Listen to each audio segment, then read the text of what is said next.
श्री छत्र जोगवारी ते भाविकांच्या गर्दी जमलेली आहे आणि आपल्या सोबत आहे महाराज. काय सांगा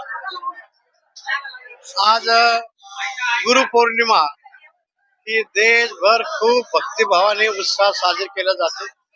जिथं मठ मंदिर आहेत तिथं आवर्जून हे कार्यक्रम होतात. विशेषतः जिथं जिथं दत्ताचे स्थान आहे तिथं गुरुपौर्णिमेचा कार्यक्रम हा विशेष प्रमाणे होत असतो. तरी पण सर्व खेडोपाडी सर्व मठ मंदिरात आज गुरुचं पूजन म्हणजे गुरुपूजाला व्यास पौर्णिमा म्हणतात. त्या व्यास पौर्णिमेच्या निमित्ताने श्री गुरूंचं स्मरण त्याचं पूजन करायचं आहे. श्री गुरु आपल्याला आपल्या जीवनात खूप आधार देतात, विचार देतात आणि जीवनाचा एक दिशा दाखवतात. आपण आपल्या संस्कृतीप्रमाणे श्री गुरूंच्या चरणी सदैव लीन होत राहणं हे सगळ्यात महत्वाचं आहे.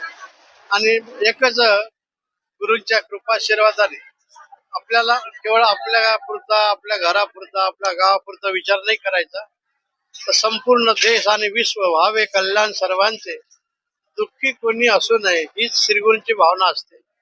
फक्त आपण त्यांच्या अंतःकरणामध्ये जे भाव असतात ते आपल्या अंतःकरणात उमटवले पाहिजे. आणि हे सगळे करत असताना सर्व मतभेदाच्या वाहना बाजूला सोडून देशसेवा, ईशसेवा आणि धर्मसेवा सातत्याने केली पाहिजे. हे ज्या गुरुपौर्णिमेच्या निमित्ताने किंवा वर्षामधून जे जे धार्मिक उत्सव असतात त्याच्यामधून हे सगळं आपल्याला मार्गदर्शन मिळत राहते. आपली भारतभूमी ही अतिशय वैभव संपन्न आहे अध्यात्माकरता आणि भक्ती करता.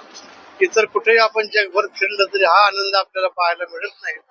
म्हणून आपल्या ऋषीमुनींनी, आपल्या संत महंतांनी, आपल्या शूरवीर आणि वीर बालांनी आपल्यावर फार मोठी कृपा केलेली आहे.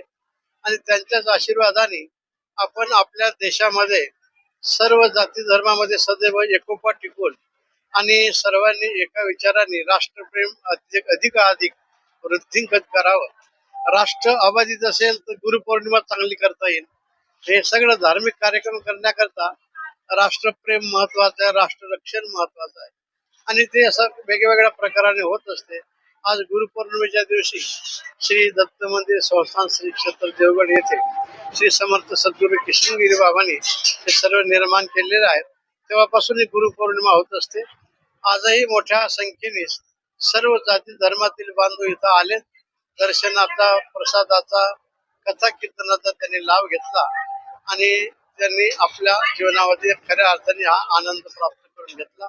असाच आनंद सदैव त्यांना मिळत राहो ही भगवान दत्तात्रयाच्या चरणी विनम्र प्रार्थना.